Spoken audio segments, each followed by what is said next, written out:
दोस्तों, जब भी हम हिमालय पर्वत का नाम सुनते हैं तो हमारे सामने खूबसूरत बर्फ से ढकी हुई ठंडी ठंडी पहाड़ियों का दृश्य सामने आता है।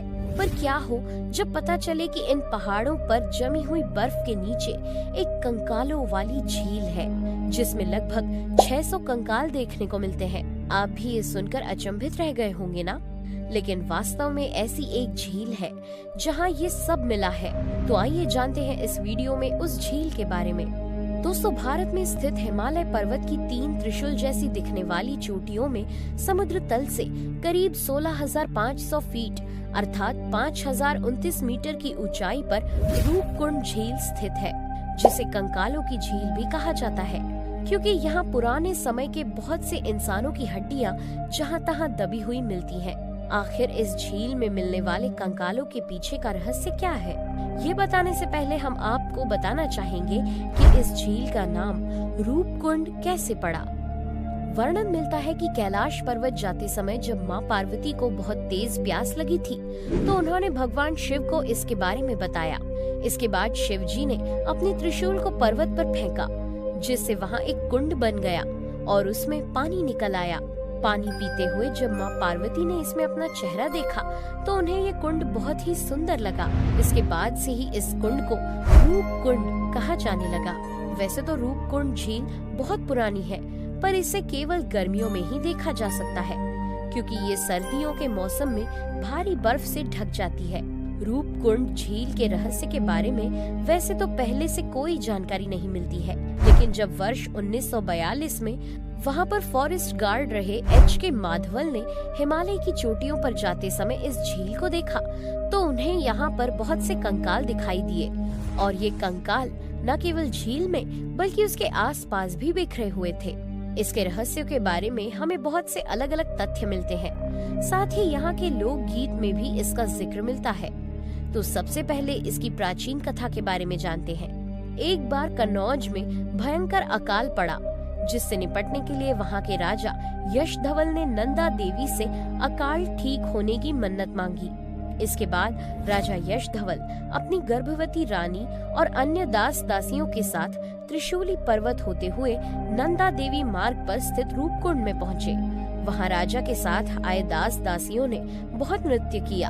इस क्षेत्र को दूषित करने के भी बहुत से कार्य किए। साथ ही रानी ने वहीं पर अपने बच्चे को जन्म दिया, जिससे वह स्थान अपवित्र हो जाता है।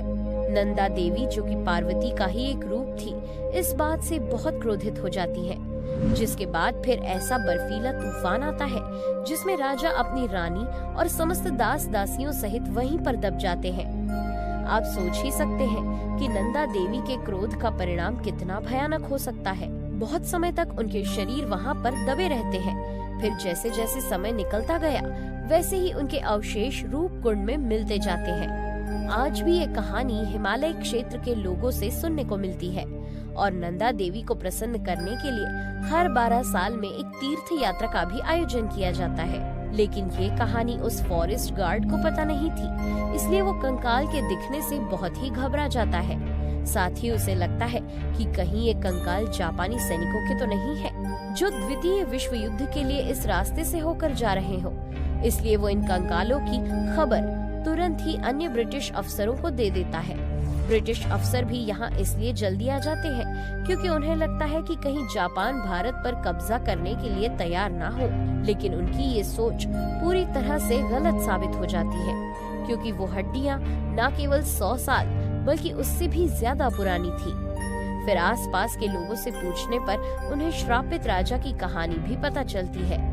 ये कहानी तब और भी ज्यादा सच लगने लगती है जब ऑफिसर्स को वहाँ पर कंकालों के साथ कई तलवारें, आभूषण, मिट्टी के बर्तन और शंख आदि मिलते हैं। लेकिन इस कहानी को एक धार्मिक दृष्टिकोण मानकर नकार दिया जाता है। इसके बाद से रूपकुंड झील में खोज कार्य को जारी रखा जाता है, पर बहुत अधिक ठंड पड़ने से 1943 में ये झील बर्फ से पूरी तरह ढक गई, जिससे वहाँ कोई भी कार्य नहीं हो पाता। फिर जब 1944 में गर्मियों के मौसम में फॉरेस्ट गार्ड और अन्य ऑफिसर्स खोज करने के लिए जाते हैं तो वो उस बदले हुए स्वरूप को देखकर दंग रह जाते हैं, क्योंकि वहाँ न तो पहले जैसे 600 कंकाल डले थे, इनकी संख्या बहुत ही कम हो गई थी और साथ ही हड्डियां भी बहुत ज्यादा बिखर चुकी थी। पर उन्होंने हार नहीं मानी और वो खोज कार्य करने के लिए रूपकुंड से कुछ हड्डियां उठा लाते हैं। फिर उन हड्डियों को यूनिवर्सिटी को दे देते हैं, जिससे वो उनकी उम्र का पता लगा सके और उनके बारे में अन्य जानकारी भी खोज सके। बढ़ते समय के साथ जब साइंस ने बहुत डेवलपमेंट कर लिया, तो रूपकुंड के रहस्य को सुलझाने के लिए वहाँ मिली हड्डियों की कार्बन डेटिंग की गई। दोस्तों, कार्बन डेटिंग के बारे में तो आप जानते ही होंगे। हमारे शरीर में रोज कुछ न कुछ मात्रा में कार्बन जमा होता जाता है। हमारे शरीर में जमा कार्बन को कार्बन 14 के नाम से जाना जाता है। जब हमारी मृत्यु हो जाती है, तो यही कार्बन बहुत समय तक धीरे धीरे डिकम्पोज या अपघटित होता रहता है। कार्बन के इसी अपघटन की मात्रा से हम किसी भी व्यक्ति की उम्र का पता लगा सकते हैं। इसी को हम कार्बन डेटिंग कहते हैं। दोस्तों, जब कार्बन डेटिंग से इन हड्डियों की उम्र का पता लगाया गया, तो ये लगभग 700 साल पुरानी निकली। साथ ही यहाँ पर जो कंकाल मिले हैं, वो किसी एक समुदाय के नहीं, बल्कि अलग अलग लोगों के और अलग अलग समय के हैं। हालांकि ये खोज यहीं खत्म नहीं होती, बल्कि बहुत से व्यक्ति रूपकुंड झील के लिए अपना अलग अलग मत प्रकट करते हैं। अमेरिका से बनारस हिंदू यूनिवर्सिटी में पढ़ने आए विलियम सक्स को जब इस रूपकुंड झील के बारे में पता चलता है, तो वो टूर गाइड और अपने अन्य साथियों के साथ इस झील के बारे में और ज्यादा जानकारी इकट्ठा करने के लिए निकल पड़ते हैं। लेकिन इससे पहले कि वो रूपकुंड झील तक पहुँचे, उसके आसपास बहुत ज्यादा कोहरा छा जाता है और वो इतना घना हो जाता है कि वो लोग एक दूसरे को भी नहीं देख पाते। इसलिए विलियम वहाँ से वापस लौटने का निर्णय ले लेते हैं। इतना सब हो जाने के बाद भी विलियम हार नहीं मानते और सन 2003 में फिर से नेशनल जियोग्राफिक की टीम के साथ खोज करने के लिए निकल पड़ते हैं। वहाँ 2 दिनों तक तो उन्हें कुछ भी नहीं मिलता, लेकिन तीसरे दिन ऐसे बहुत रहस्य उजागर होते हैं जो हमें झील के बारे में बहुत कुछ बताते हैं। वहाँ उन्हें कॉपर रिंग्स, कई ग्लास पीसेस और म्यूजिकल इंस्ट्रूमेंट्स मिले। उन्हें झील के किनारे एक बहुत ही मोटा सा टुकड़ा मिला, जो पहले तो लगा कि किसी मरे हुए जानवर का है, लेकिन बाद में पता चला कि वो टुकड़ा इंसान का ही है, जिसके शरीर पर मांस लगा हुआ है। कार्बन डेटिंग से पता चलता है कि ये टुकड़ा लगभग 800 साल पुराना है। आपको जानकर आश्चर्य होगा, इन सब तथ्यों से परे एक और बात सामने आती है कि यहाँ जो मानव खोपड़ियों तथा कंकाल के अवशेष मिले हैं, उनमें से बहुत कम के अंदर ही बर्फ मिली है।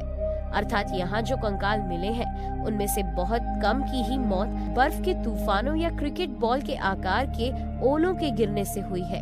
फिर बाकी मौतें कैसे हुई, ये भी रहस्य बना हुआ है। दोस्तों, क्या आपको पता है कि इनमें जो कंकाल मिले हैं, उनमें से कुछ ग्रीस के भी हैं। लेकिन अगर ग्रीस के व्यक्ति यहाँ तीर्थ यात्रा के लिए आए होते, तो उनके बारे में किसी को तो जानकारी होती।